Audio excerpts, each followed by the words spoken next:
All right, today I'm going to walk you guys through how to build your first gaming computer. Got some of the first components that we're going to install right here. Let's get started. All right, so first thing, we've got our motherboard here. Comes in this fancy box.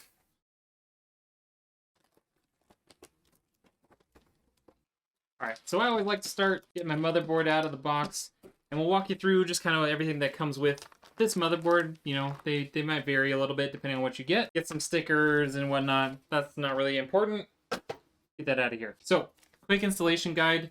This can be kind of useful, especially if you're new to building. It kind of will walk you through how to put everything together. I found it useful the most for this front panel I/O layout here. It'll tell you the order of how those are going to go. These cables are going to be coming from your case down into the motherboard. So keep this handy if you don't know where those are going to be. I, however, have those memorized. Okay, other things that's going to come with, you're going to get a couple of SATA cables. If you're running a hard drive or a SATA drive, you're going to need these, so make sure you keep them handy if you have either of those later on in the build. This build does not have that. You may or may not have a set of these. This is your Wi-Fi / Bluetooth antennas. Wi-Fi and Bluetooth use the same frequency bands, so one set of antennas is good for both. You might get something like this that connects directly to the motherboard. Other motherboards have essentially a separate antenna that has cables that goes to the back. So anything like that, make sure you have those. These here are standoffs for your M.2s. So you can put like a Wi-Fi card in if yours didn't come with Wi-Fi, or just general M.2 SSD storage. So not all of your M.2 slots are going to have standoffs on them.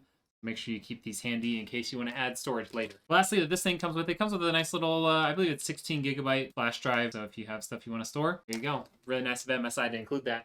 Okay, now the important part here. We've got our motherboard itself. So it's going to come in this anti-static bag. Interesting thing about these anti-static bags is they only work one way. So if you take it out of your bag there, you can cut it open and set it in there. You can have full-on anti-static mat. You can ground yourself. A lot of components now are not really susceptible to static electricity unless you're really trying hard to destroy them. So I don't typically garb up in anti-static stuff. Now the first thing I like to do is I like to put in my CPU. This is a AM4 socket, so you'll see it's got a bunch of tiny little spots for pins to go in. Open up this CPU here, otherwise known as your processor or central processing unit. We'll show it in the overhead camera here. You can see all those tiny little pins on there. So all those tiny little pins have a corresponding little slot in here. And the way you're going to be able to put this CPU in, you're going to pull this lever back.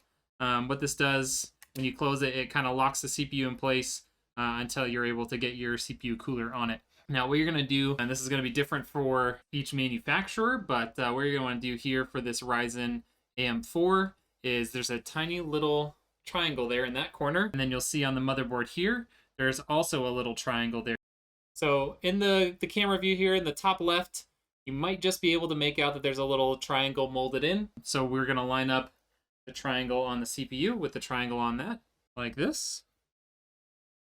You're going to just kind of gently set it on top. You don't want to push in ever. You just want to set it in, maybe give it a little wiggle once it's already in there. And then for this AMD CPU, you're just going to put that lever down. Save this if anything ever happens to your CPU or your motherboard or whatever, and you want to take it out and replace the motherboard, replace the CPU, or anything like that. It's always really nice to have this, so I always keep them and I'll ship them with my PCs when I sell them. The next bit is going to be storage. Now, if you're using SATA storage, which I would not recommend as a boot storage or your main storage for your PC, but if you are going to do that, that's going to happen later on. If you are using an M.2 or a PCIe SSD that uses the M.2 2280 format, we're going to do it now. So let me get my handy dandy Linus Tech Tips screwdriver here. We're going to take off, this is a heatsink for the M.2. So what this is doing in use is it helps maintain the temperature of the M.2. It's not meant for providing a ton of cooling. It's meant to avoid any hot spots or anything from drastically increasing or decreasing in temperature. We actually don't have an included M.2 standoff here, so we're going to get that little baggie of standoffs that we got with our motherboard. So the nice part about these little standoffs is they actually come with a crosshatch cut into it. So once you get it started, set up to be able to just use a Phillips screwdriver, tighten it down the rest of the way. You don't want to over tighten it, but you at least want it to get it where it's not gonna back out of the motherboard. Now these M.2 SSDs are super simple to put in. You just put it in at a slight angle, maybe 20-30 degrees, into this slot here. You're gonna stick it in there. Just make sure it's all the way in. It's not gonna click or anything like that, so just be a little gentle with it. And then all you're gonna do is you push it down over that standoff and tighten it in. We're going to add this heatsink back on. As you see, I peeled off. There's a protective layer over here. This is just a thermal pad that helps transfer that heat. The cheaper motherboards will not come with a heatsink included because it's not really required. So we're at this point. The next thing we're going to do is we're going to put in our RAM. Now this is 2 times 16 gigabytes of DDR4 RAM. This is CL16 3600. Very nice set of RAM from Mushkin. I am partnered up with Mushkin, so I get really good deals. And I'm going to show you guys how to install it. Now the key here is it's only one direction. It is keyed. It's poke-yoked as another term for it. So you're only going to be able to put this in a single orientation. You'll see I've popped open the clasps on the 2nd and 4th if you're counting from the left. You could use slots 1 and 3, but really the key is if you want to utilize the dual channel capabilities of your CPU, you're going to want to use every other RAM slot. The way to do this is really the label is almost always going to be pointed towards the CPU, and that's the case with these as well. You can also kind of just hover it above that spot and make sure that the groove in your RAM lines up with the plastic piece there, and gonna get it like 90% of the way in, and then you're going to push with both hands at the same time. You get that nice click. That one's good to go. We're going to do the same thing with this one. That's all in, good to go. All right, now here's where it starts to get, it varies very much depending on what sort of CPU cooler you have, but the CPU cooler we've got for here is a Deepcool Castle 280EX. The method that Deepcool uses for their AIOs is I actually have to pull off these brackets that come with the motherboard, and then we're gonna replace those with some standoffs. So we're going to keep the back plate on the motherboard, but we need to take these brackets off. They're just that easy. It's just two bolts holding each bracket off, or holding each bracket on. So we got that off. Now what we need to do is open up our CPU cooler box here and get the other mounting hardware that comes with it.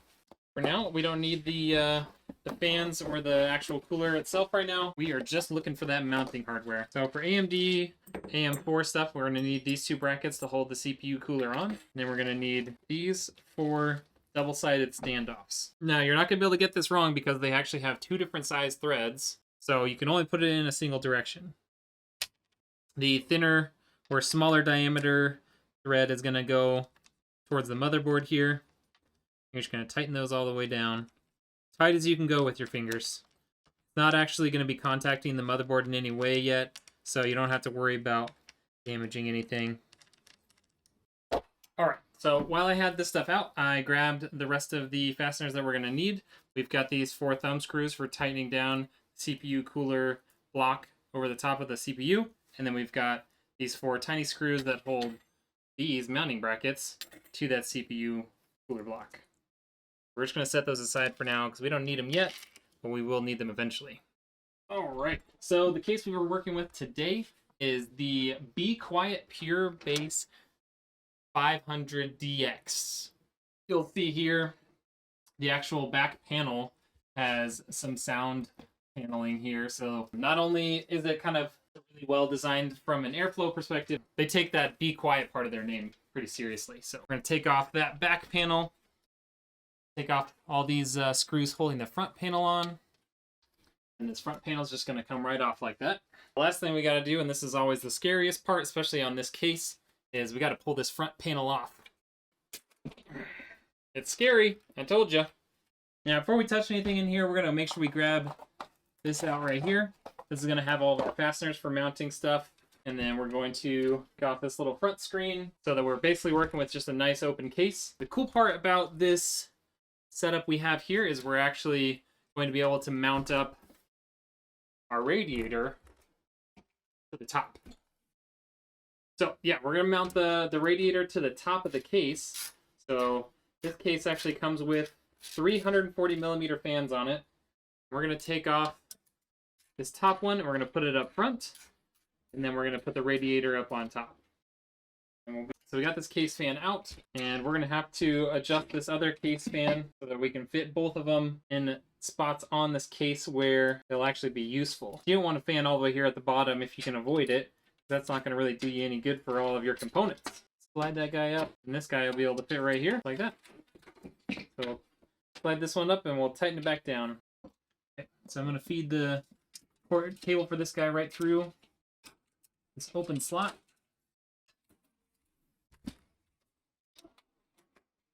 Now we've got both of these ready to go. Now that I got those fans installed, I'm going to show you guys what I'm talking about here. Got this fan, stops right about here. This other fan stops right about here. But they're providing optimal flow to the case. Now that we've got that in there, I'm actually going to bring this down just a little bit. Now that we've got the fans in, we're actually going to install our motherboard into case. You want to do this nice and slowly, nice and carefully. Now the key here, what you're going to do is you're going to want to line up your I/O here.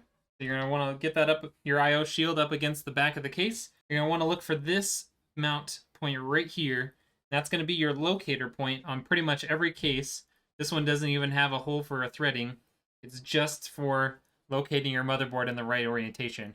Now that I've got the I/O plate up against the back of the case, and I've got this locator piece in, all of my other holes should be lined up with the threaded standoffs that come with the case. Next thing we got to do is pull out our accessory kit here and get our screws. And here's where we'll have an anomaly in this case versus the average case that you might use. So most cases that you might see use these screws here to hold down the motherboard. You'll be able to see a nice little screw here. Got a little pan head on it. So you'll see this has got a nice little pan head on it. It's a small screw, very fine thread on it. That's what about 90% of cases use for their motherboards. This case, however, uses a different screw that looks like this. So this is much more like what you would see for a power supply screw. So make sure before you start trying to tighten down all your motherboard screws that you check that screw you're using works. Because you might be able to actually cross thread if you have the wrong size screw in there. And it might feel like it's the right one, but it's not. So there you go. Very, very easily able to tighten that all the way down without any real amount of force. Okay, so we're going to get all these motherboard screws tightened down. If you're worried that you didn't get your motherboard totally lined up, or if it was actually a little funky lining all these up, what you could do is you could get just all the screws kind of started, get them engaging with that thread, but don't tighten them down all the way. Once you get them all in, then you can go back through and tighten them all down. But these all seem to be lined up really well, so I'm just going for it on the first try. All right, so we got all those motherboard screws in. Kind of give it a little wiggle, make sure that nothing feels loose, and we can move on. Now, the next thing I like to do is we've got all of these connectors that come with the case here. And most of them you can plug in right away into the motherboard, so I'm going to do that next. First thing we got here is our HD audio. That's always going to be, from your perspective there, it's always going to be on your bottom left-hand side. So we're going to poke that through one of these openings. Make sure you put it in the right orientation. It's got one pinhole missing here, and there's going to be one one pin missing on the motherboard. So there's really only one way you can install it correctly, but you can damage those pins if you don't put it in the right orientation and try and jam it on. And take all these cable management, or most of these cable management cable ties off for the moment, just because they're going to slow me down. Now, the next two pieces here are the USB 3.0 and USB 3.2 headers. We're going to push those through here. And you'll see that there's the USB 3.2 right here, right below the motherboard power. And then the USB 3.0 on this one is actually down below.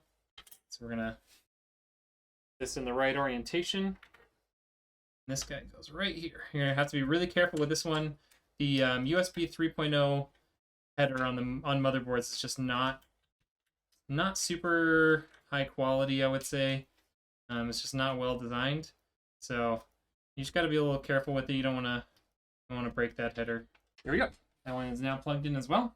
All right, we've actually only got two more cables here. This one is RGB, so the case actually comes with some RGB on the front panel as well as kind of hidden up in here on the inside.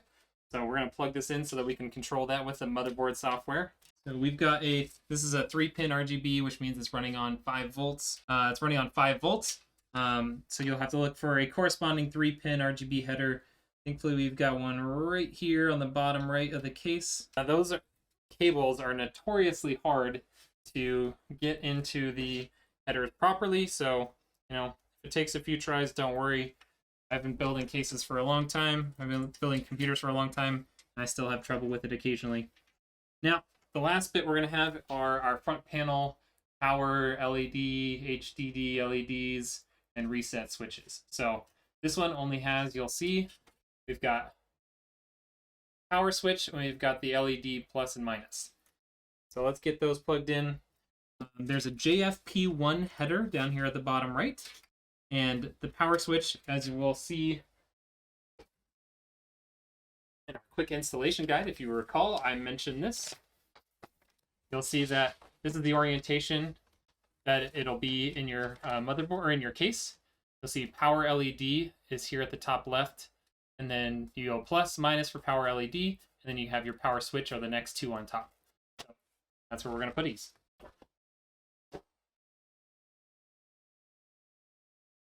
I'm going to do the power LEDs first, as they are separate, separated pins, whereas the power switch is a single header, or single termination. Oh, I should not have put this RGB cable in yet.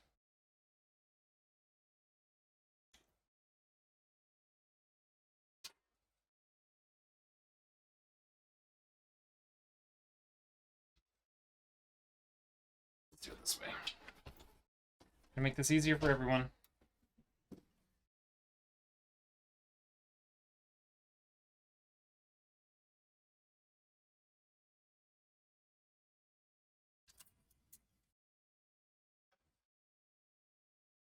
Now, you might not need to put your case on its back like this, but in order for you guys to be able to see anything that I'm doing, and for me to be able to see what I'm doing, I figured it would be easier to do it this way. You'll see I unplugged the RGB header because it was kind of in the way. We'll put that back.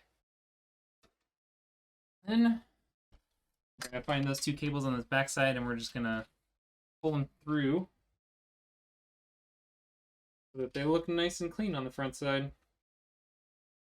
You don't want to pull too tight because you don't want to break anything, but you can pull it just enough to get it out of there.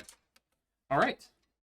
Well, all we have left now coming out of the case is this SATA power connector. So this is going to power all your RGB and stuff for the case itself. So we'll get that taken care of later. All right. Now what we've got to do is we've got these 3 case fans that need to get plugged into our motherboard. That way they can get power as well as they'll get controlled by the motherboard software.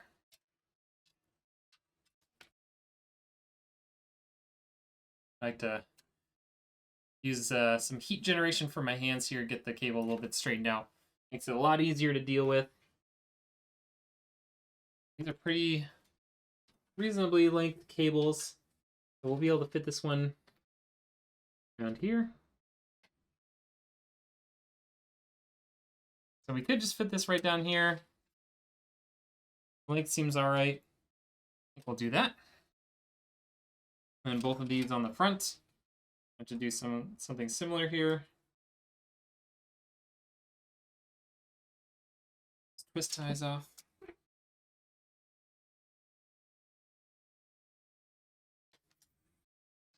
Get the kinks out.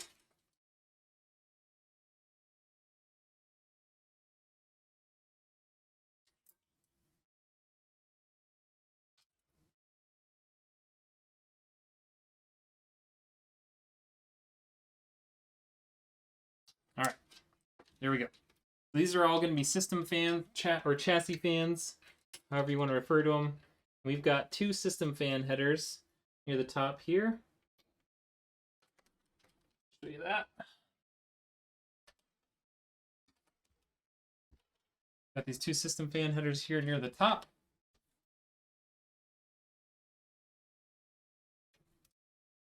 Put them in just like that. Really only one way for you to put those in because of the retention features, the poke yoke features they've got. So yeah, not too difficult there. Well, let's keep moving then. We are now ready to install our AIO. So we're gonna lay this back down on its side like that. All right, so we got that on its side. Get all the rest of this stuff out of here. Okay, so what we're gonna do here is we got this radiator that's gonna go up on top. It's gonna have two fans that connect to it. And then we're gonna have this, which is gonna stick right there, go right over the top of our CPU. So, gotta lay this out in the way that it's gonna go. And I want to put these fans in a way that the tails point towards me, so that when I put them up there, the tails of the fans are gonna go to the back of the case. All right, here's where some more of these fasteners with our AIO are gonna come in handy. All right, so I got all these fasteners started. Now I'm gonna tighten them all down. One thing you want to be really careful of on this, especially, is these fans are these screws are tightening into aluminum, which is a pretty soft metal. So you really don't want to over tighten them. If you over tighten them, you're gonna strip that aluminum, and then the screw will be pretty much worthless at that point. So be careful when you're tightening them down. Don't just torque it as hard as you can. Otherwise, you will have some disastrous effects. Okay, so we got this installed. We know how we're going to put it in here, but before we put it in there, we actually want to put in our CPU power. The reason for that is that port here is going to get pretty much covered by our AIO once it's installed. So unless you want to have to take a fan back out, or unless you have really, really small hands, you're going to want to do this first. Okay, so I got my CPU power cable here. The easiest way to look out one of these cables and know that it's a CPU power cable is it splits right down the middle. You're going to put the side that splits into the motherboard. Then you're going to feed it through this hole right here. Some cases might not have that, but pretty much every case should have something. And you just feed it right through there and get it to the back of the case. Now it's not going to be in your way when you put your radiator in. Okay. Speaking of a radiator, it's time to get that installed. Now the way I like to install these is I get it oriented in the right way, and I'm going to feed these fan cables right through to the back. This whole upper part of the case is going to be a little bit obscured by this radiator. So we want to do as much as we can, pre-route stuff to the back while we have nice open space. Okay, pull that through. It looks like we get to call an audible here, because even though this is designed for a 280 millimeter radiator, our MSI Meg motherboard has this big old heatsink that gets in the way. So we could, I guess, technically take this heatsink off, but instead of doing that, we're going to take these front fans back off, and we'll move them up to the top. All right, so unplug those from the motherboard really quick, and we'll pull them back out. So I'm just trying to be really careful here not to bump my RAM too much or anything like that. Okay, both of those fans are now back on top by the power of movie magic, and we are now going to put this radiator up front. First thing we got to do, though, we got to flip the direction on these fans. These are set up to be exhaust fans right now. So we have this in here now. I'm going to feed some cables through so that they make their way to the back. That is going to fit indeed. Wanted to double check. Right, stuck it in there.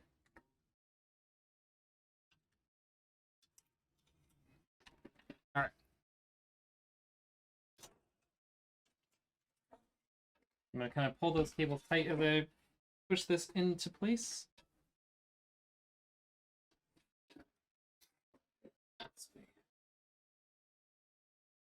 Oh, snug.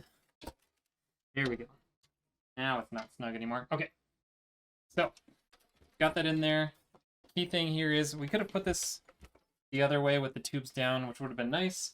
But I think with how tight it is, you might run into issues with these tubes running into your GPU or resting on your GPU on their way to reach the CPU. So we didn't want to do that. But now, we've got to tighten this down to the frame. Got all these little screws for that. You're going to put your AIO in this orientation. You're going to want to make sure that you have it up as high in your case as possible. You want the tank of your radiator to be higher than your CPU. That way, ideally, all or as much as possible of the air bubbles in the system will rest in your radiator and not on your CPU cooler pump or on the actual die itself.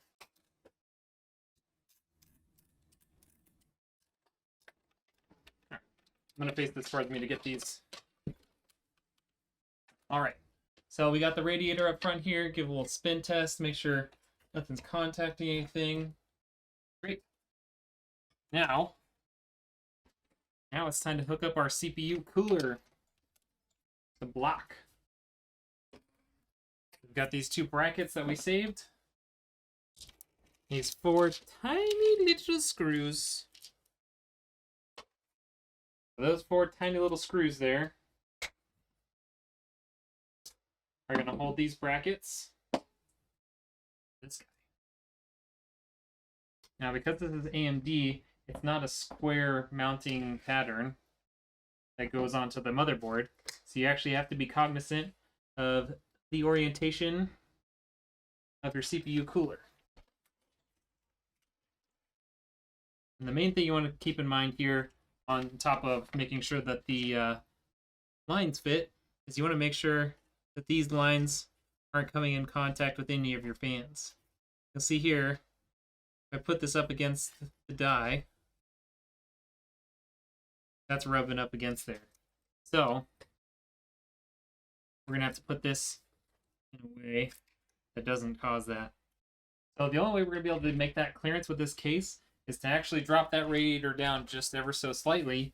And to do that, I had to move this hard drive bay that you can see from the back. So this hard drive bay here, I shifted it over 1 slot so we got a little extra space for the radiator to come down. So we're going to loosen up the screws on the radiator and bring it down as much as we can. Thankfully, it's not going to be a big difference in height. We don't have to worry about the top of the tank being below where the CPU is. All right, let's test this out again. So we want the loop to go just like that. And now you can just barely see we actually got, half an inch or so of gap between the top of these tubes and this fan here. So we're all good to go. Let's get these installed. So what you're going to want to do, you're going to place it just like this, not crossing over the top of these tubes, but you're going to have to go adjacent to it with the countersink on the bracket facing you, because that's where the bolt is going to go. Got that bracket on, tightened. Get this one going now. Key thing you want to do here is just avoid touching the copper plate as much as possible. Oil from your skin is not good for it, and you don't want to mess up the pre-applied thermal paste that comes with this CPU cooler. You can always redo the thermal paste application if you'd like, but they do a pretty decent job. They do a pretty decent job of it, so I prefer to keep the original stuff on there as much as possible. So that is on. Need to get our thumb screws ready. To make this easier for you guys to see.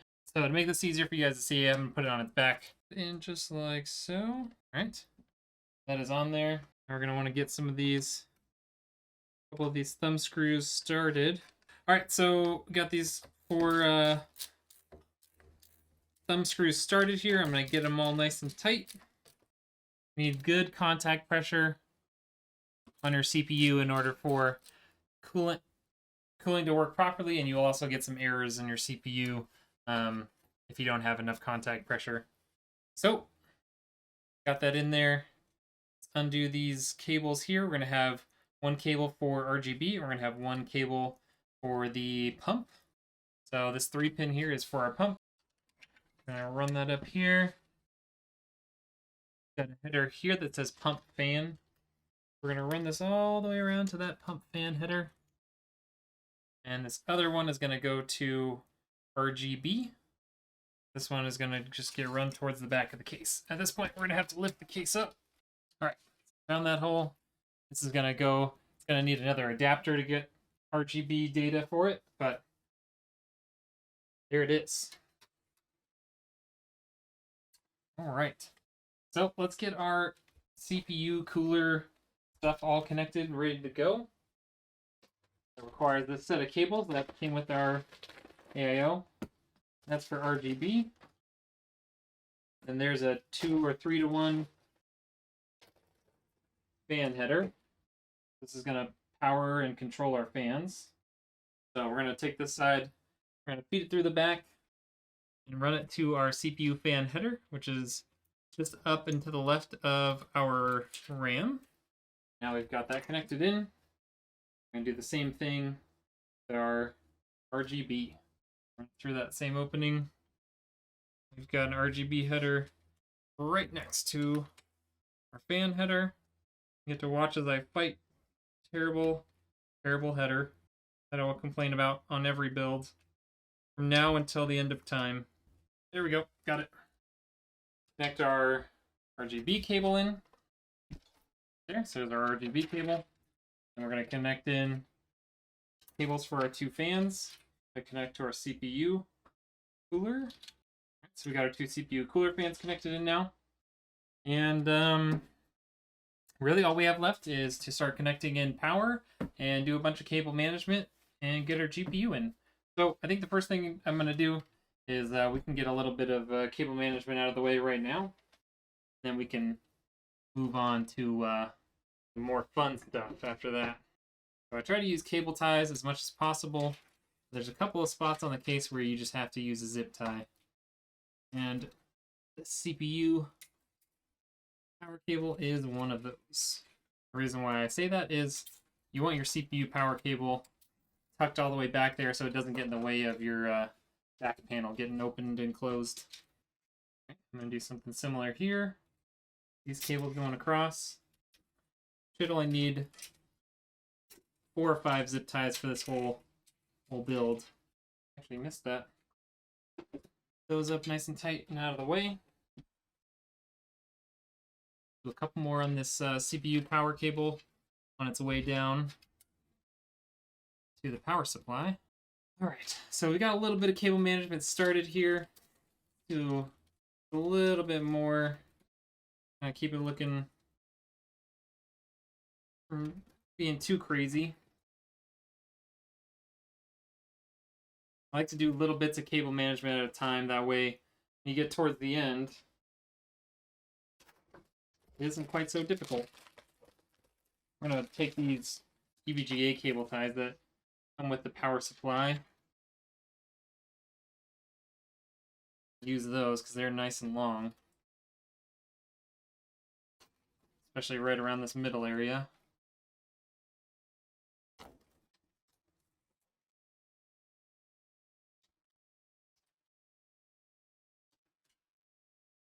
Alright, at least gets the majority of it kind of out of the way there. And now it's time to put our power supply in. We got all the rest of our cables here for our power supply. Got a motherboard. Got our 2 cables for our GPU. And then we got that SATA cable. We're going to connect most of these up right now. While we've got this out of the case. Put our motherboard in first here.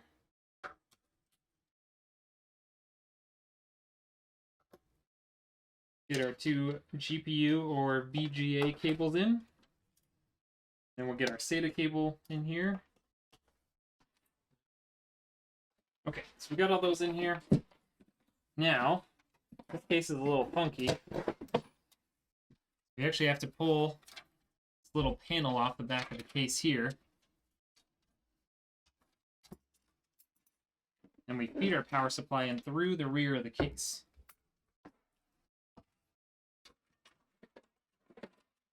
Run all of our cables through there. The other thing we're going to want to do right now is run our CPU cable in here. Plug it into one of our CPU ports. And we're going to flip this power supply so that pulling in fresh air from underneath, and then it's going to exhaust it out the back. We'll grab these 4 power supply bolts that came with our power supply. Push our power supply up against the back of the case. Okay, so our power supply is fully installed. Now we've got all these cables to connect.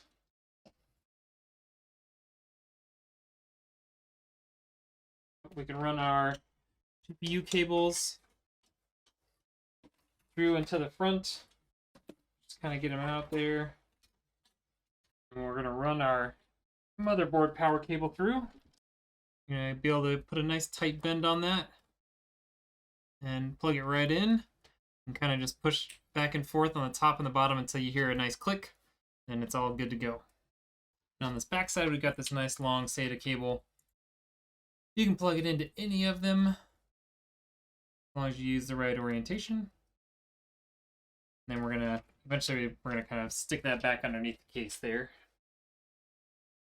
So before we go any further, before we try and get too deep into cable management, let's get our GPU in. That's going to require pulling out 2 bolts from back here and take out the second and third. Remove 2 of these IO shield covers here, whatever you want to call them. And that's right where our GPU is going to go. So we're going to use this top slot for a GPU. Make sure that little spot is open. Make sure that latch is open so that you can actually get your GPU in there. So what we've got here is an EVGA 3070. So before we do anything else, we got to take off a bunch of plastic that they use to protect GPU while it's in its packaging. EVGA uses a lot of plastic on their things. Got that big cover there. Got the little cover for the I/O. One of these little bits of plastic for every single fan.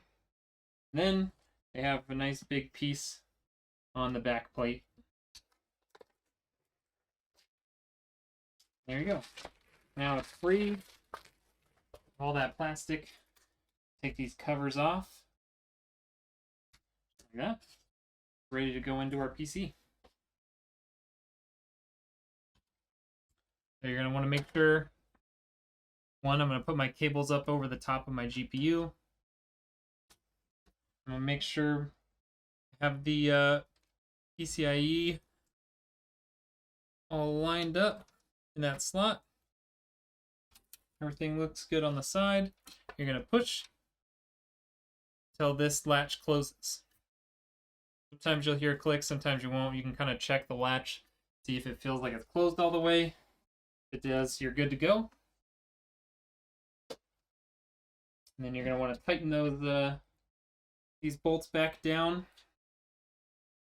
That's going to hold your GPU in place so it can't wobble around. Last thing you want is for your GPU to be all sagged down because you didn't tighten it down for the case. You have a really big GPU, like a 3090, or even like a 3080 or 4080, or some of the higher end, like 3070 Ti 3070 cards. You might also want to add some sort of support for the GPU, otherwise it's going to sag, and over time you can break either your motherboard or the GPU itself. So make sure you're careful with that.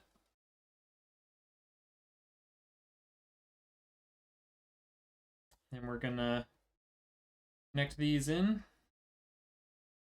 This one uses two 8-pin connectors.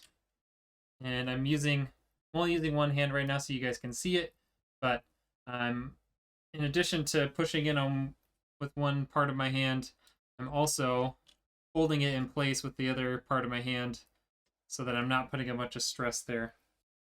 Oh, the other thing is, forgot about these ones. Almost forgot, I guess. PVGA also likes to put plastic on these tiny little spots on their CPUs. So,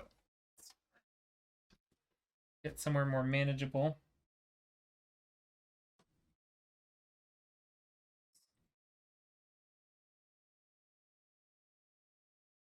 One.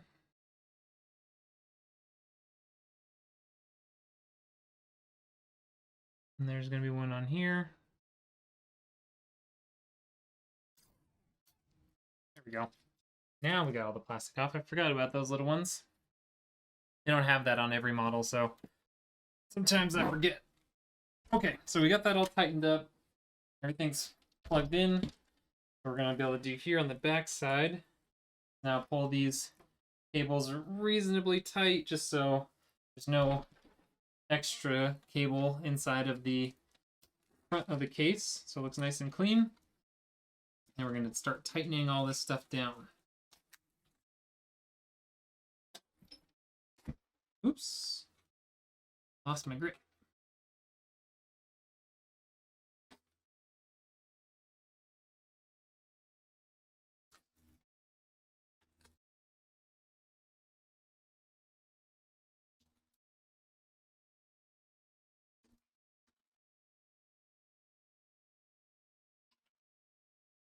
Alright.